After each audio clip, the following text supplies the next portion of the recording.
America's prisons. Dangerous, often deadly. There are 2 million people doing time. Every day is a battle to survive and to maintain order. Down on your feet! Down. This is Lockup, inside Angola. Over 5,000 men living behind the gates of one of America's oldest prisons. Serving sentences so long, most will die here. 1 out of every 2 that you see in this prison is a murder. Violence close to the surface, ready to explode. Trouble's not hard to find if you're looking for it. If you're not careful, trouble will find you. They can see how deep you are. I will maintain my mental stability when I lead and 6 feet in the ground. 2 ways out, dead or alive. All right. I'm down. All right.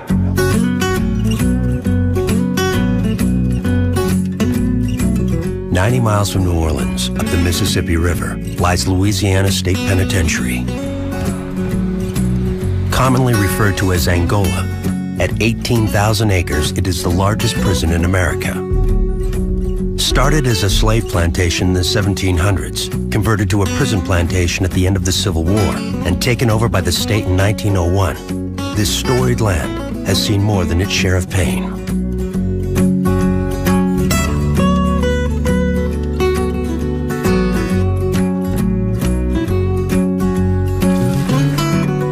It was once considered the bloodiest prison in America, and its current population of 5,148 men serve sentences so long, it's estimated that 90% of them will die here.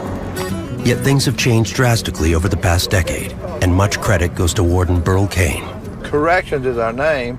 The root word is to correct deviant behavior. If we can save one person from being a victim of violent crime, it's worth everything we do.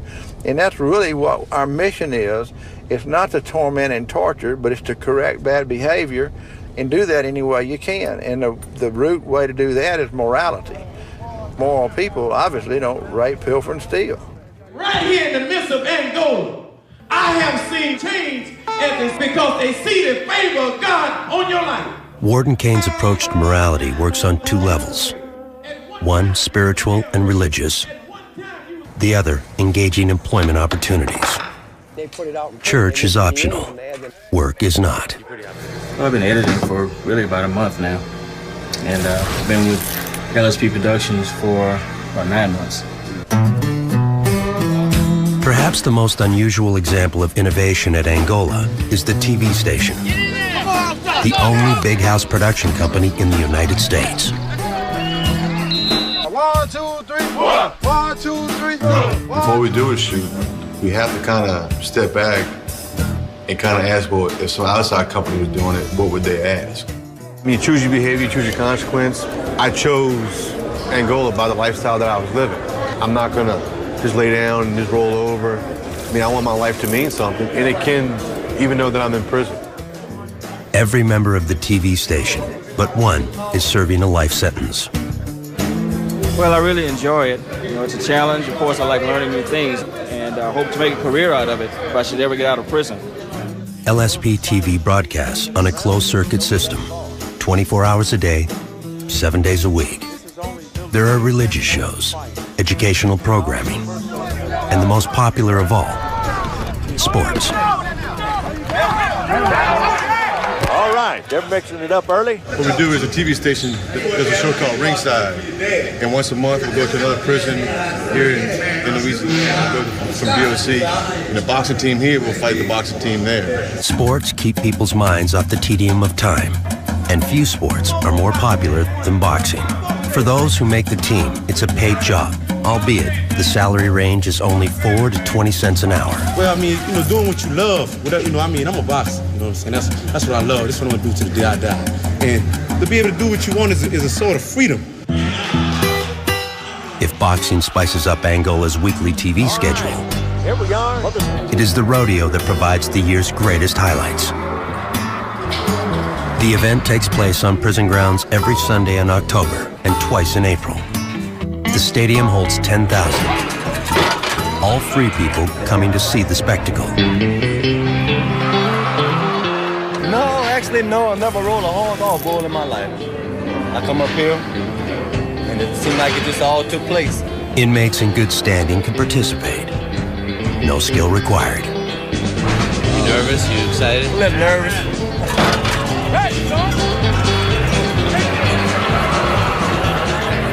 I got 51 years. Armed robbery and aggravated burglary.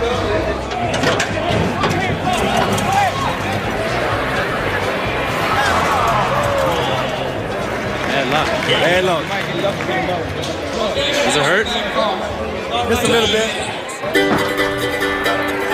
The inmates also get rewarded for winning the rodeo events. $200 for convict poker. $80 for winning the bull riding event. Cowboy of the Year, awarded to the highest scoring inmate, gets a championship buckle. These are the worst inmates you could have in any prison in the country, but yet they're rehabilitated to the point that they can come and mingle with the people. It just shows that we can change prisons in America. We can have culture changes within our prisons because we have here. Some criticize the event's brutality. Others say that prisoners don't deserve the excitement of the rodeo.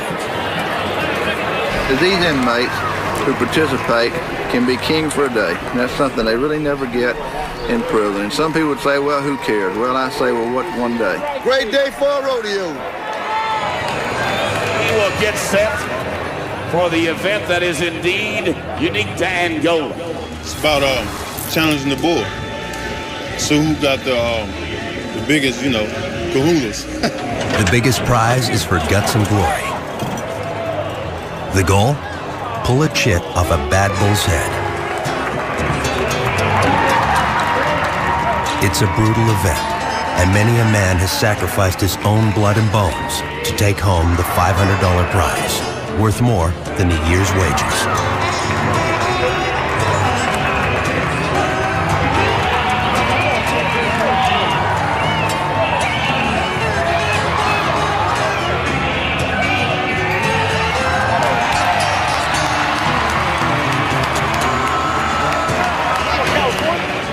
Genesis chapter 1, verse 26 through 28, saying, God said, let us make man in our image and likeness. And he said, let him have dominion over the fowl of the air, the fish of the sea, and the beasts of the field, and every creeping thing that roam upon earth. God gave this. Thank God. Coming up, while some at Angola find freedom in the brutality of the rodeo arena, there are those who barely see the light of day. The restriction is too severe for me. For them, there is Camp J. You will be held here until you can get through the program. I have been without food for 7 days now.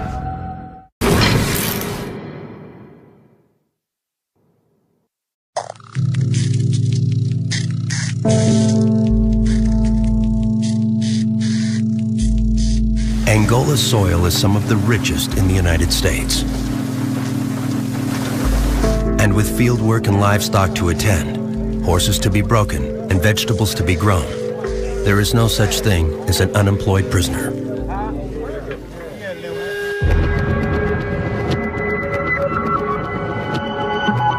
Most of the inmates have bought into Warden Kane's program, but for those who refuse, there's Camp J, where the men spend their days in solitary confinement.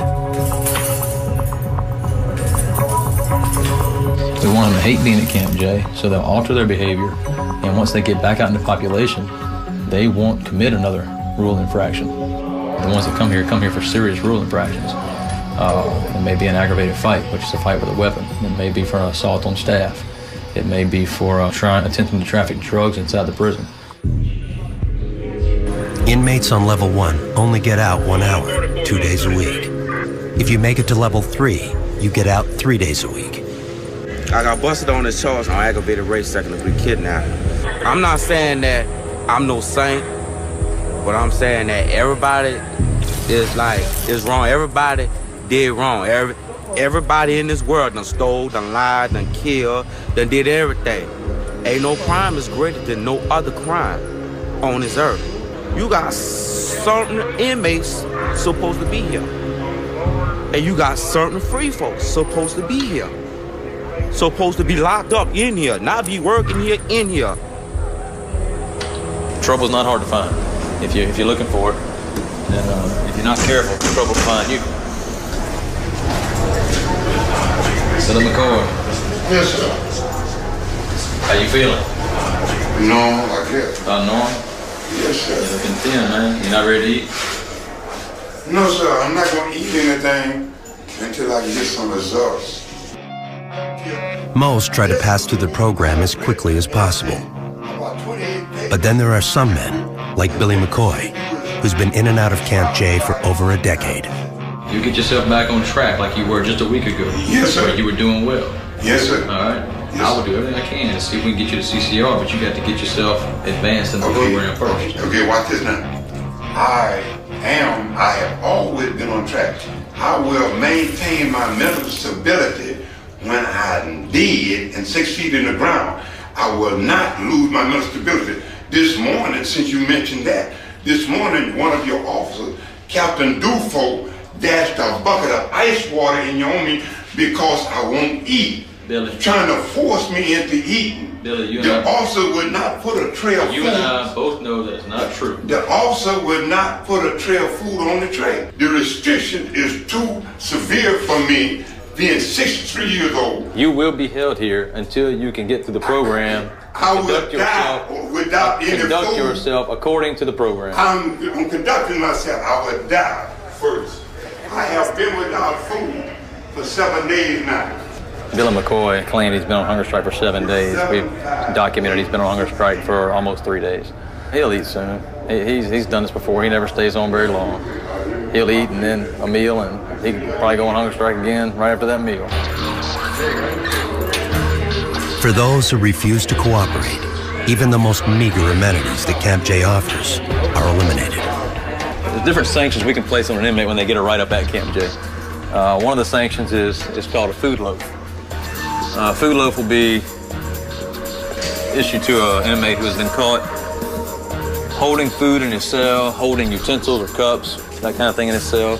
Gets caught throwing food or throwing other objects, he can be put on food loaf. Basically, you have a serving of everything from every child. Like if it's for lunch, you have everything that's on the lunch tray, with the exception of dessert, will be placed in the food loaf. Measure everything up.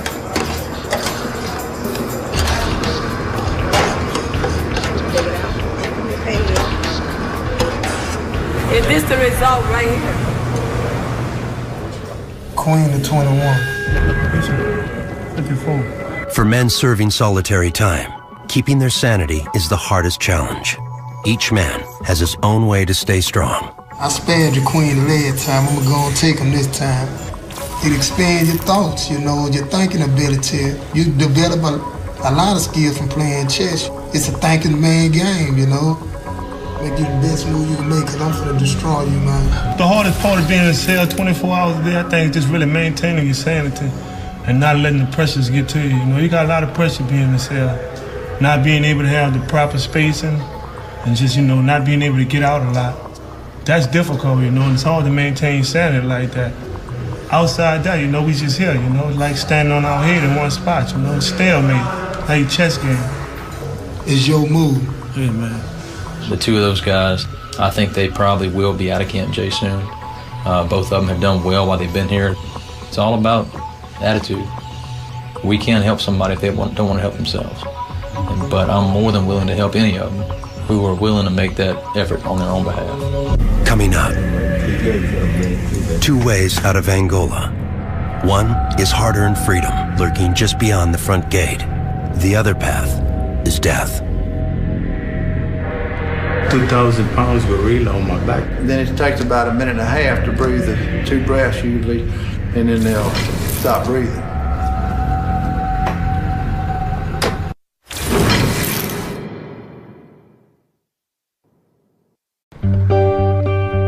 There are close to 3,000 staff working around the clock to assure the smooth running of this prison.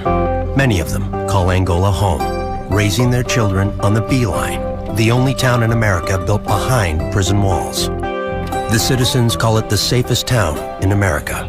And each one who lives here provides some special service more than just his job. Like medical's here, doctors are here, EMTs. People from the farm, the cows might get out. Indeed, Angola not only has its own zip code,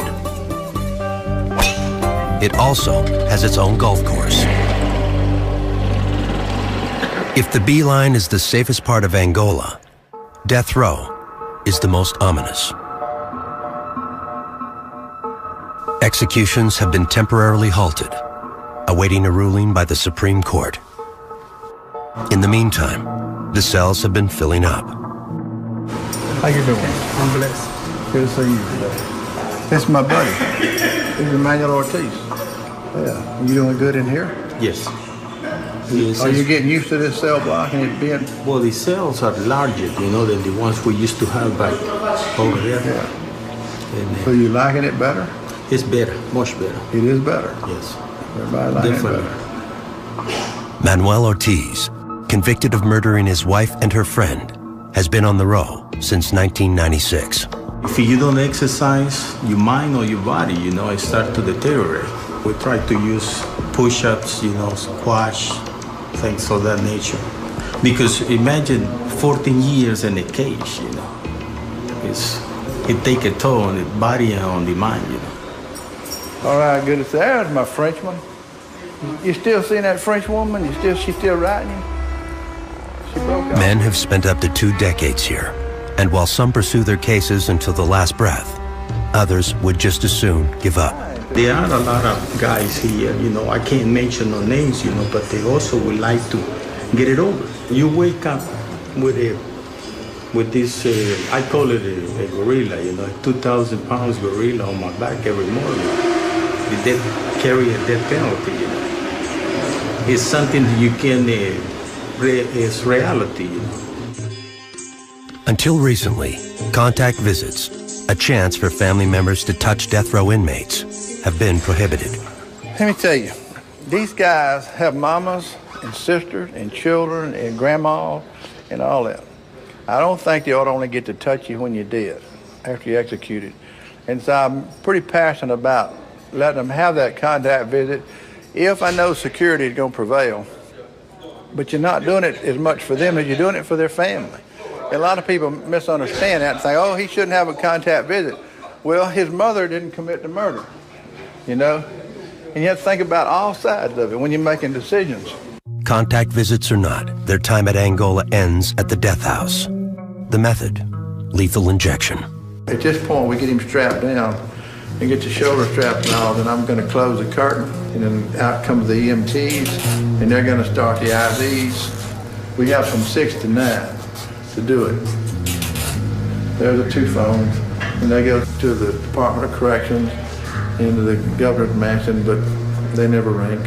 I'll give a signal, nod my head, start the process, and they'll start pushing the drug, and then it takes about a minute and a half to breathe the 2 breaths usually, and then they'll stop breathing. Did you find a vein with that much pressure on him? In the case of John Brown, since the IV was in his neck, he got a rush. Sodium pentothal is the first drug, and he kind of raised up in the straps. I was holding his hand. He wanted me to hold his hand, and so I wound up having to put my thumb under here and push him down with my hand and push his shoulder to the table and hold that, so the IV wouldn't rub on the strap and dislodge, and then by the same time I'm holding his hand. So you kind of get in conflict with yourself. You're holding him down, but you're holding him hand to give comfort. But again, you know, I couldn't be there to hold a victim's hand, or I would have. So do what you can here. Warden Kane has overseen 6 executions during his tenure.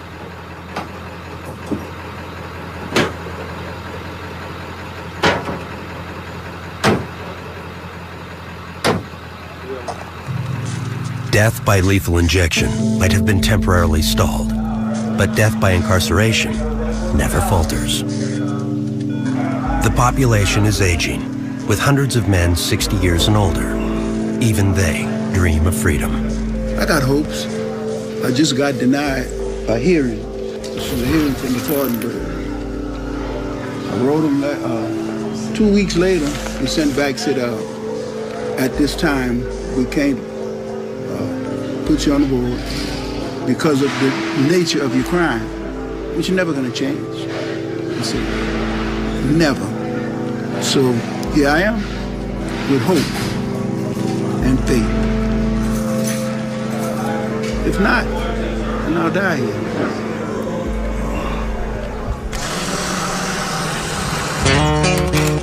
Since death is a reality most men here must face, the casket shop never lacks for work. Through the years, you know, as time goes on, people get older, and I married, a bunch of friends of mine up here. You know, that people I've made friends with through the years. Looking sideways, get your fingers underneath. After a man fell out of the bottom of a poorly made coffin in 1997, Warden Kane opened the casket building workshop. You can have a good life in prison. You can have a good life anywhere. It's what you make of it, you know. I mean, prison, you know, it's a terrible aspect that you have to be away from the people that you love, you know, your family, your children. My daughter wasn't born when I got locked up, and now I'm a grandfather. Some deceased are picked up by family members and buried as free men. For most, there's Point Lookout. Definitely bad to die, you know, in prison, but ultimately we all have to die. They have a nice service, and they buried, you know, with dignity and respect, you know, in Angola.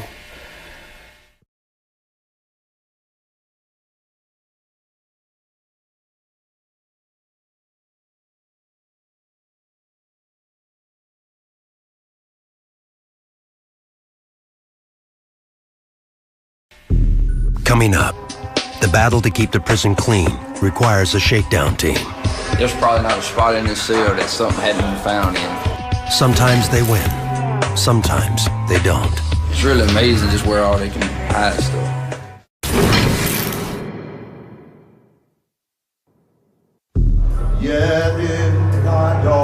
While the Beeline family celebrate the holidays, for many of the inmates, it can be a lonely time. Christmas is a hard time in prison. It is. These people, they're human too. They're inmates, but they're humans. We have to be a little more diligent about watching out for mental health issues and that kind of thing around Christmas time, because they do, it's depressing. I really like Christmas, but if I stop long enough and I think about it, I'll get teary-eyed, but it'll pass. January 1st, it'll be all over with. There is no place in Angola where the spirit of Christmas is stronger than at the toy shop. The toys are distributed to needy children throughout Louisiana. What we're gonna make for you now is a little corn. It's basically an all-year process. The only time we stop is when we run out of wood. This is the best job in the prison. You know, you're doing something you want to do, and you're doing something you help children. It's a lot of fun, but this is the time of year you enjoy being in a toy shop.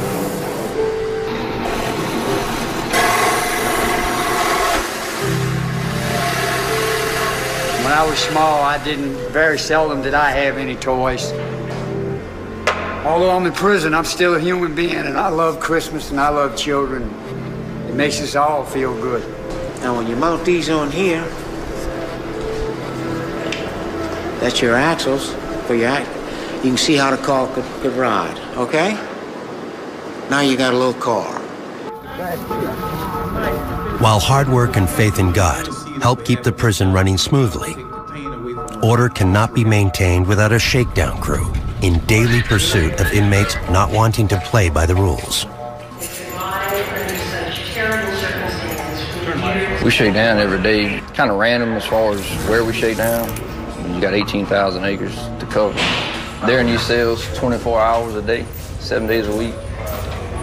There's probably not a spot in this cell that something hadn't been found in. It's really amazing just where all they can hide stuff.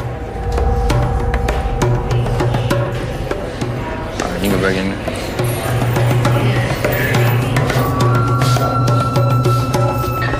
Do they know you're coming? No. When we get to that gate, the majority of them probably will.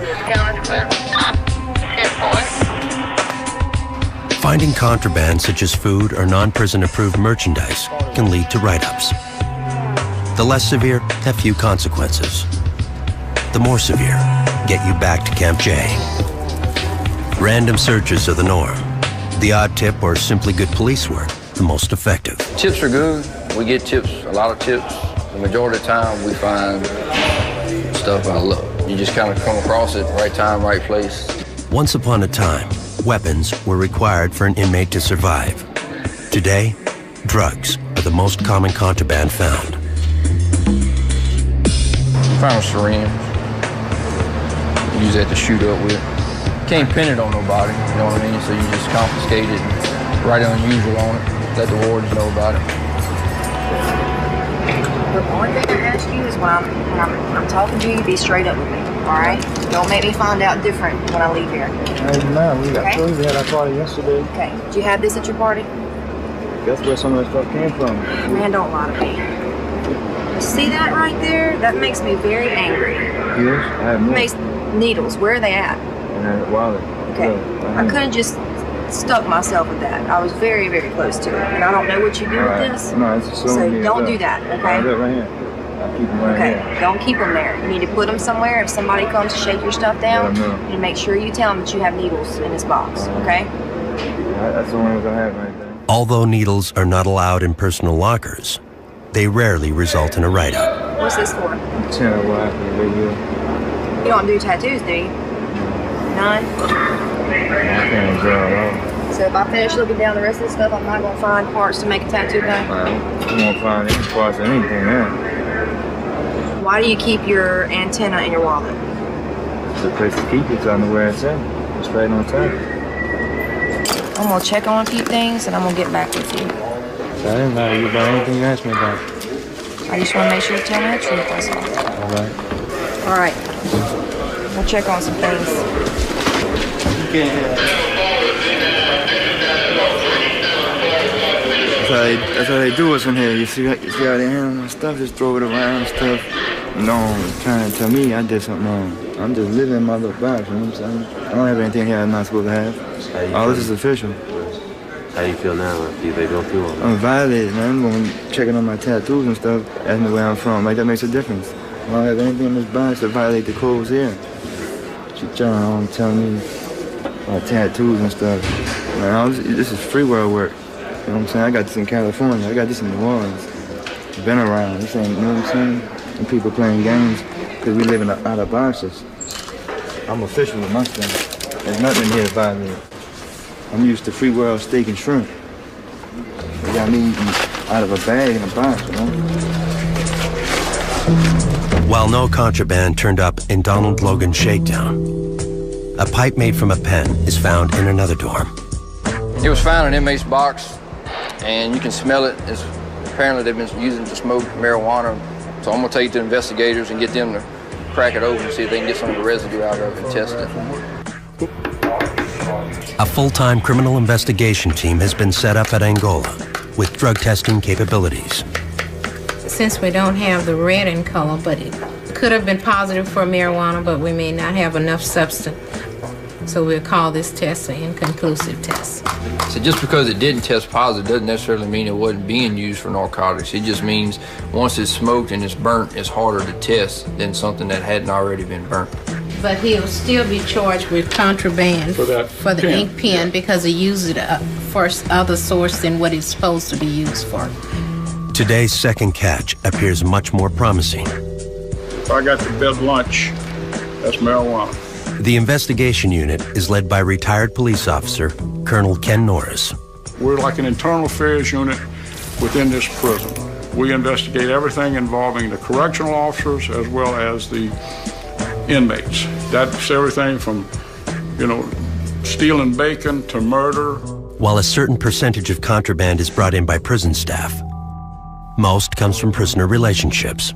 Most of the drugs that come through by girlfriends, wives, family members. They can bring it in inside their false teeth. They can bring it in body cavities. There's all kinds of ways they can bring it in. If the dogs don't hit on it at the gate, then it goes through, and we have no mechanism to stop that.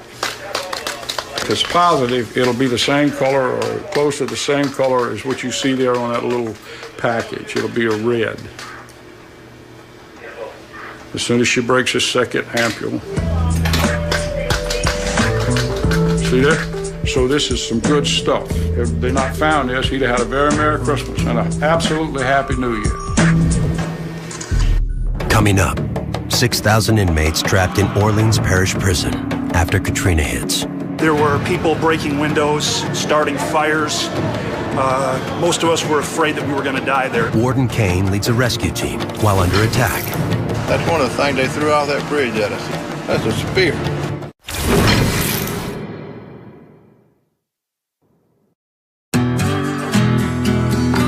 For every man who ends his life in Angola, there are dozens ready to take his place. Each week, a new shipment arrives. 12.95.7. Most come to spend the rest of their days behind bars. But since Katrina damaged prisons in New Orleans, a whole new group, mostly parole violators and men awaiting sentencing, get to pay a visit. I'm from Kettler, Louisiana. I'm coming from Jefferson Parish. I'm on a parole violation. I was just on the wrong place at the wrong time. It happens.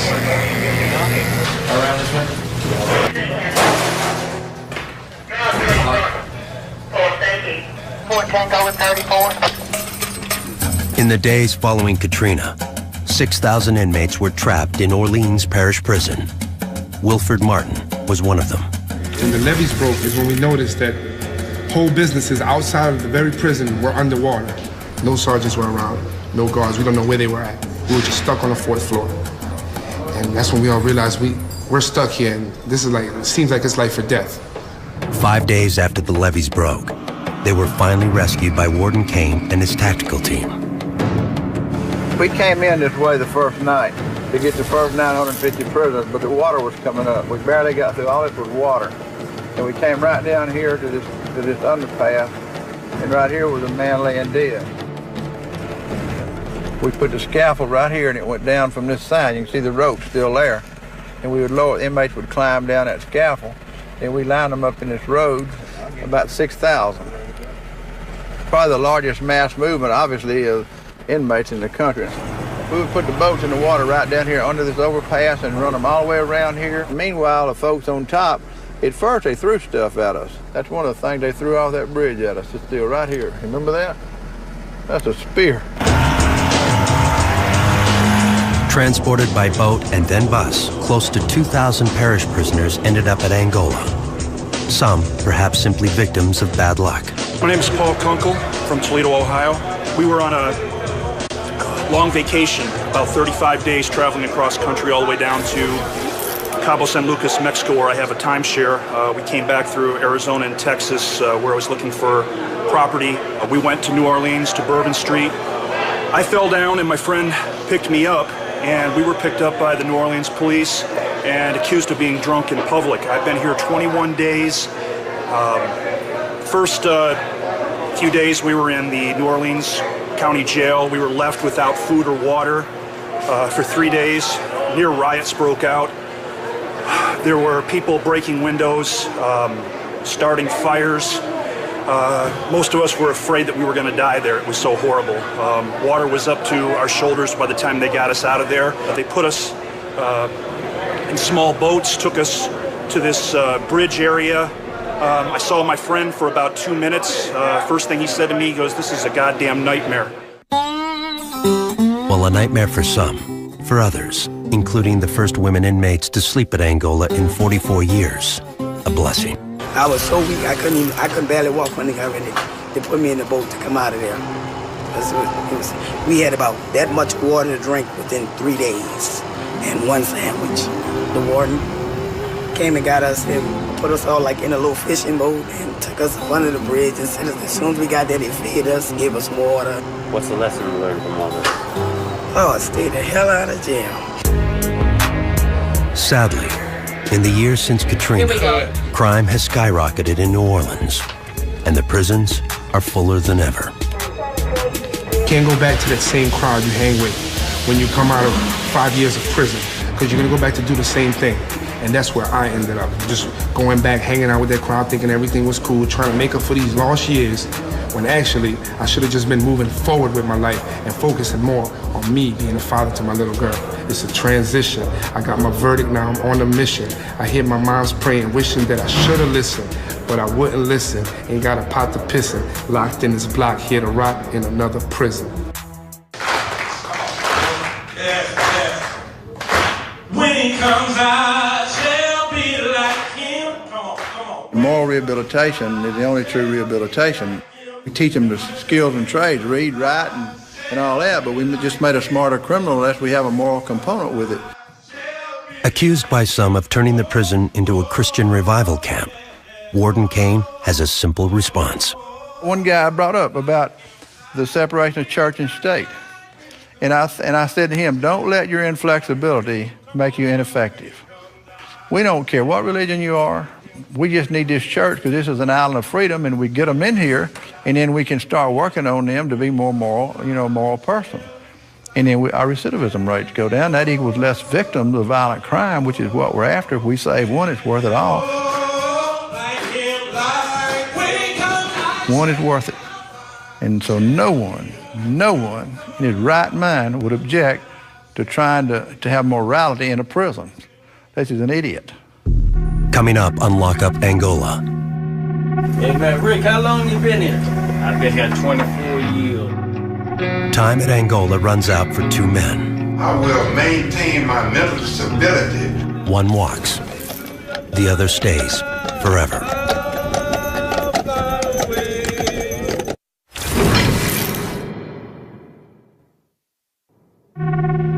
There are few ways out of Angola prison.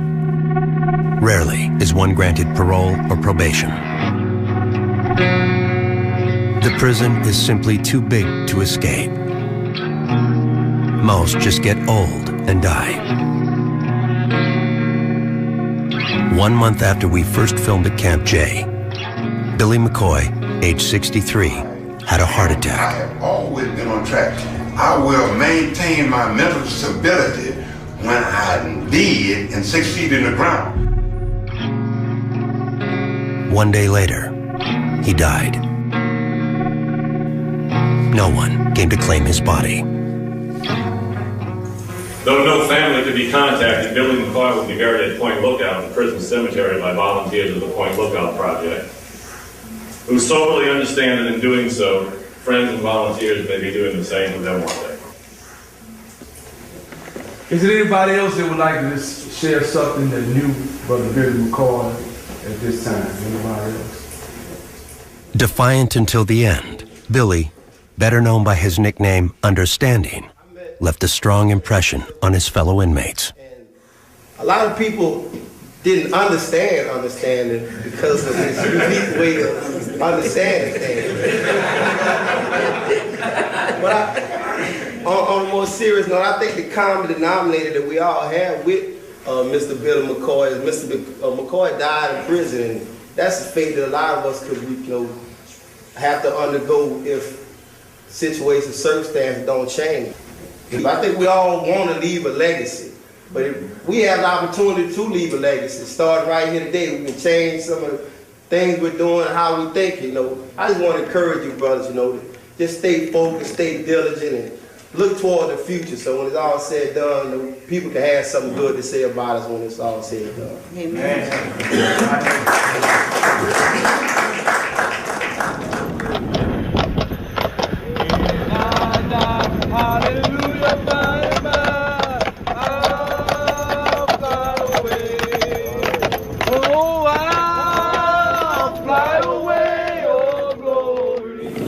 I would just like to say that y'all need to really let this be an example to your own life, because his life is here and his life is now gone on to be with the Father, and so let this be testimony to the rest of you in his memory that we conduct ourselves as we should, and we conduct ourselves as moral people, and that we perpetuate that throughout this whole community, and let not him die in vain.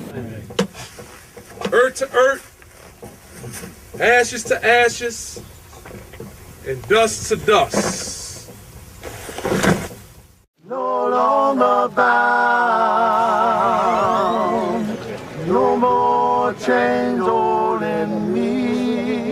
While one man is buried, another man gets a second chance. Ricky? How you doing, Warren? How you doing? Are you happy today? I'm the happiest man in prison today. All right, Ricky. You spent your last night on Angola. I'm thinking to send you out. What do you think? Right now? Right now. Right now. Let me put the stuff up there and I'm ready. What do you think about all this? Oh man, it's great, man. I've been waiting on this a long time. 24 years. Long time, Warren. How'd it feel to be innocent in here? Well, you can't think about it, Warren. You know, How you do when you know you're innocent, and if you think about it, it'll kind of mess with you a little bit. So all you do is just try to work on getting out. Ricky Johnson was cleared of rape based on DNA evidence. He was serving a life sentence. Well, what do you think about the Innocence Project? Oh man, I love him. Oh man, you love them, huh? I love them, Warren. I love them. They did you a good thing. I love them too. I tell you what, I think it's horrible that a fella has to be in prison that's innocent. And it makes me shudder to think about it. And I feel real bad for you being here this long. The transfer is in my office. That's why I come back here to tell you. So congratulations. You got 24 years here with us that you didn't need to have, but you know, you're going free. Congratulations. Thank you. Go on, Pat.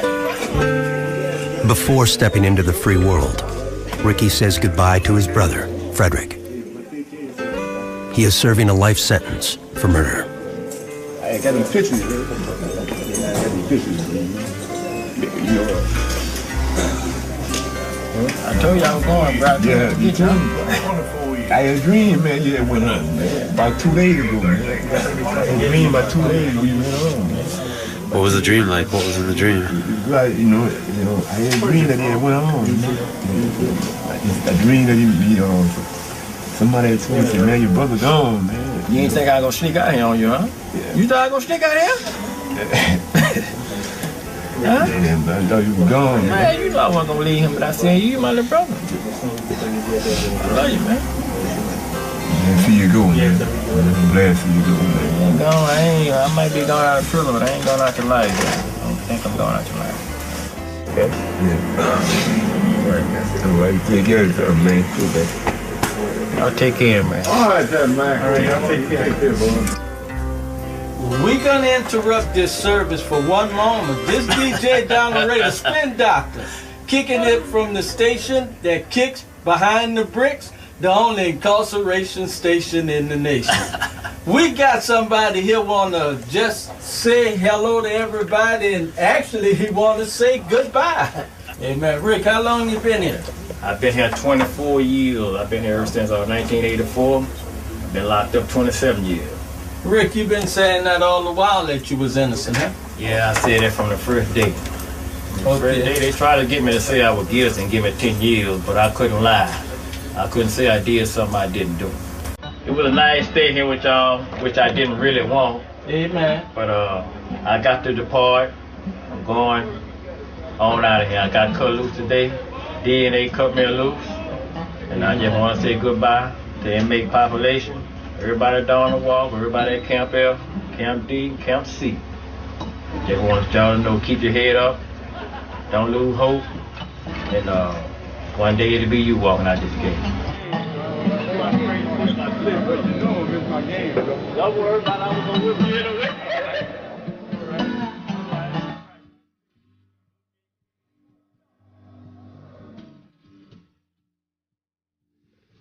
Y'all just remember, one, knife not at the throat, gun in the face. You save one, it's worth everything we do. One little girl, one mama's not murdered or raped. Just one daddy is worth everything we do.